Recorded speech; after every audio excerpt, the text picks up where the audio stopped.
192ൻ്റെ 12.5% ഈ തന്നിരിക്കുന്ന ഏതോ ഒരു സംഖ്യയുടെ 50% എന്നാണ് പറയുന്നത്.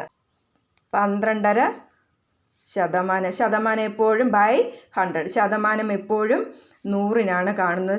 ഇവിടെ ഒരു കാര്യം ശ്രദ്ധിക്കൂ, ഇതൊരു ഫ്രാക്ഷനാണ്. ഇതൊരു ഫ്രാക്ഷനാണ്, അതിനെ ചെറുതാക്കേണ്ടതുണ്ട്. 25/2/100 ബൈ 2 × 100. 4800/200 വരുന്നത് 24 എന്നതാണ് ഇവിടെ കിട്ടുന്ന ആൻസർ. അപ്പോൾ 12.5%, 192ൻ്റെ 12.5% എന്ന് പറയുന്നത് 24 ആണ്. 24 = 50% of x. X is equal to എക്സിനെ പുറത്തേക്ക് കൊണ്ടുവരാം. 24 × 2%. പകുതിയാണ്. പകുതി എപ്പോഴും 2 എടുക്കാം.